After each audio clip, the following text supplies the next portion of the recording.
교수님과 이렇게 말씀 나누면서 사전에 우리가 예고되어 있는 질문과 이제 답변은 없었는데 최근에 이재명 후보와 같이 일을 한다는 사람한테 얘기를 쭉 들어보면 우리는 이제 어떤 특정한 정치인을 관찰을 하면서 이렇게 보지 않습니까? 네. 그래서 그분께 제가 이렇게 해석을 한 적이 있죠. 야, 그런 유형이면 관계는 출발 지점에 불과하지 모든 것은 실력으로 검증한 사람이다. 네. 그런데 보통 정치판은 5대5인데 진짜 나쁜 부패한 놈은 관계가 9고 실력이 1인 사람도 천지입니다. 네. 실제로. 근데 이재명 후보는 관계를 한 1 정도 하는 것은 관계는 출발 지점에서 서로 알아왔던 과거의 일종의 이염새 같은 건 정도 되는 것이고 나머지는 실력으로 다 평가하기 때문에 너무 가까이 가서 네 잘합니다 이런 얘기 할 필요 없을 것 같다. 기다리면 기회를 주거나 아니 운이 없으면 일 못하는 거지 너무 매달린다고 자리 찾을 수 있는 거 아닌 것 같은데요. 제가 이제 이렇게 말씀을 드린 적이 있는데 꼭 우리 짜고 치는 고수도 같습니다. 굉장히 정확하게 보시고. 예. 뭐 그런 사람들 그 곁에 남아 있는 사람 없을 거예요. 네. 그러니까 이제 미움을 많이 받는다는 것도 네, 가까이 그렇죠. 일했던 사람이 내가 민주당인데 성남 출신인데 네. 변호사 출신인데 학교 동문인데 경북 출신인데 안동인데 이제 이런 소위 말하는 우리 사회가 기득권 구조를 형성하는 그 일종의 네트워크가 먹히지 않으니까 실력 없는 사람들이야 좋아할 수가 없는 거죠. 그렇죠. 그러니까 이쪽에서 욕을 하고 있는데 상대는 나쁜 프레임을 가지고 막 공격할 때도 이재명을 방어 안 해주는 거예요. 그렇죠. 나도 별로 안 좋아하니까. 네. 뭐 그렇게 하여튼 제가 이제 시청자 여러분께 설명을 드리면서 그러면 이제 더 궁금한 질문이 있습니다. 그러면 소위 말하는 전문가 집단, 경험도 많고 지식도 총량에서 훨씬 더 많은 정치인들이 민주당이 이런 이재명의 진가를 먼저 알아봐야 하는데 그들은 오히려 배척하고 배제하고 이재명을 가까이 두지 않으려고 했습니다. 그런데 어느 순간에 대중이 당원들이 소위 말하는 개딸들이 이재명의 진가를 먼저 알아봤다. 이건 또 무슨 일이냐라는 질문을 좀 드려보겠습니다. 일반 국민들, 당원들은 권력을 차지하려는 사람들이 아니잖아요. 네. 자기 얘기를 잘 들어주고 자기를 위해서 끝까지 일할 사람이 누군가를 보는 거 아닙니까? 다른 게 뭐가 필요했어요? 저 사람이 어디 줄 서서 다른 줄에 가지 않고 나한테 내가 권력 잡는 데 도움이 될까 안 될까 이거 아무 상관없잖아요. 정말 저 사람이 우리 말 잘 듣고 우리 국민이 원하는 일 해줄 사람 누군가. 국민들은 그걸 바라잖아요. 국민들은 지금까지 얼마나 많은 정치인들한테 속았습니까? 정말 우리 편인 줄 알았더니 우리 국민들 위해서 일하더니 결정 순간에 가면 자기 이익을 위해서 돌아서고 국민 배신하고 그런 거 너무 많이 봐왔죠. 근데 국민들도 수준이 굉장히 높아졌습니다. 이제 진짜 저 사람이 우리 국민을 위해서 일하는 사람인가 아닌가 이제 골라볼 줄 알아요. 그러니까 그 국민의 높아진 수준에 들어온 사람이 이재명인 거죠. 네. 이재명이 가서 한 거 아닙니다. 이재명의 그 국민들의 눈높이에 맞은 거죠. 다른 정치인들이 그 국민의 눈높이에 못 쫓아온 거야. 그러니까 그 말씀은 결국 이재명은 원래 살던 대로 그냥 살았는데 어느 순간에 국민들의 수준이 당원들이 높아졌어요. 높아져서 알아보기 시작했다는 건데 네. 왜 그러면 더 똑똑하고 더 지식이 많은 네.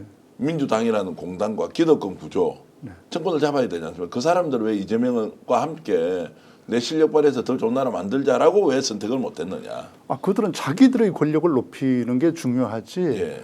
우리가 권력을 잡는 게 중요한 사람들이 아니잖아요.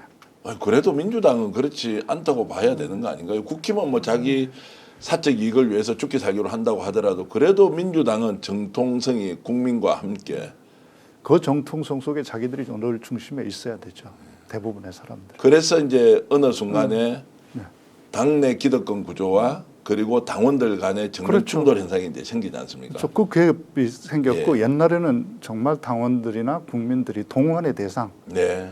선거 때만 주인이죠. 투표 한번 나한테 해주는 때 필요한 사람. 선거 때 필요한 도구가 국민이었죠. 예. 국민의 도구가 정치인이 아니었죠. 예. 그런데 이제 국민들은 정말 자기 삶을 위해서 필요한 도구를 요구하고 있는 거예요. 그 도구가 누군가. 그걸 찾았고 바로 이재명이 우리 국민들의 수준에 가장 맞는 정확한 도구라고 판단한 거죠. 그 국민들의 수준이 높아진 걸 다른 정치인들이 몰랐던 거죠. 그걸 모르는 사람들이 지난 총선 때 전부 정리됐다고 좀 봅니다. 소위 말하는 이제 정당을 많이 해본 사람이 네.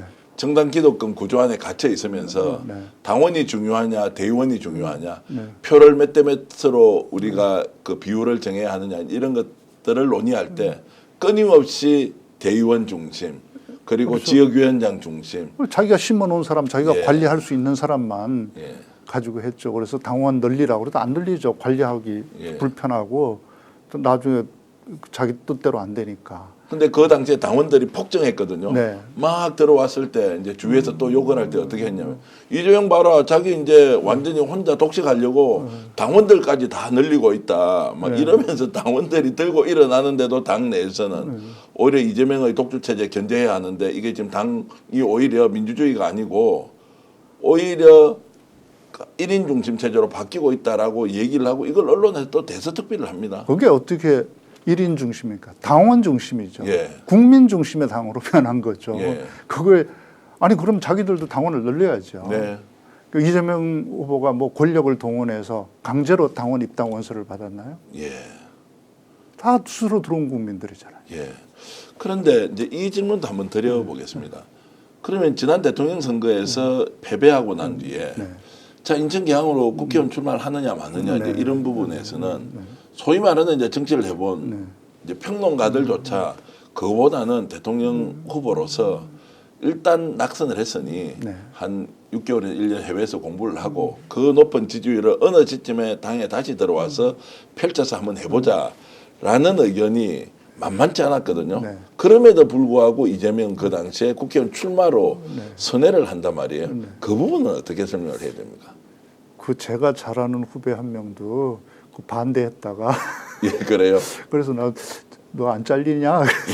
예, 안 잘렸더라고요. 이 예. 후보가 그 얘기를 이제 다양하게 들은 거죠. 네. 반대한 사람 얘기도 듣고 찬성한 사람 얘기도 듣고 최종적으로 결정했는데 제가 볼 때 이 후보는 뭘 생각했냐면 자기가 여기서 정치 일선에서 후퇴해 버렸을 때 빠져버렸을 때 그건 이제 한편으로 우리 과거 정치사를 보면 책임지는 일이기도 하고 패배에 대한 책임을 지는 것이기도 하고 한편으로는 패배의 책임을 피하는 길이기도 했거든요. 그래서 외국 가서 뭐 유학한다고 몇 년, 1년 있다가 네, 오고 그래서 이제 책임도 들고 그렇게 하는 건데 만약에 지금 이렇게 했을 때 그때 당원들의 패배감이 굉장히 컸거든요. 국민들. 네.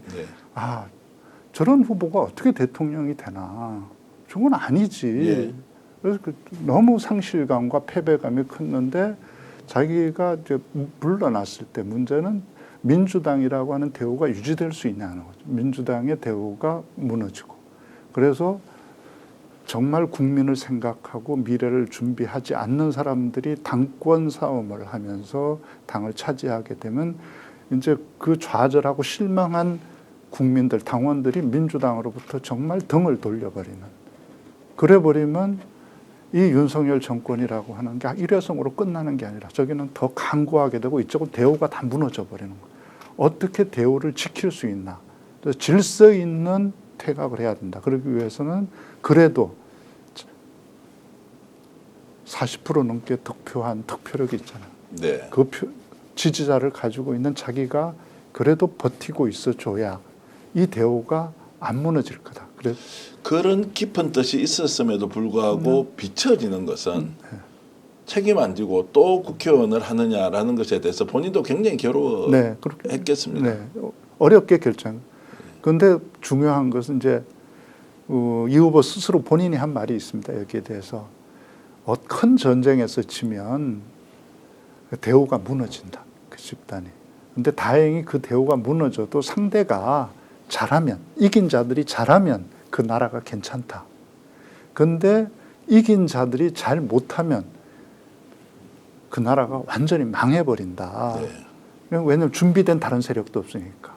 졌던 세력이 다시 그러면 잘못하는 이 집권 세력을 대신해서 대안을 내고 그걸 이끌어가면 되는데 이거 완전히 무너져 버리면 아무 대안이 없다. 그럼 나라가 정말 망한다. 그게 지금까지 세계사의 경험이었다고 이재명 후보는 얘기하거든요. 그러니까 오늘 방송 어떠셨습니까? 마음에 들었다면 구독, 좋아요로 스픽스를 응원해 주십시오. 여러분들의 구독, 좋아요는 가장 큰 힘이 됩니다. 스픽스 구독, 좋아요.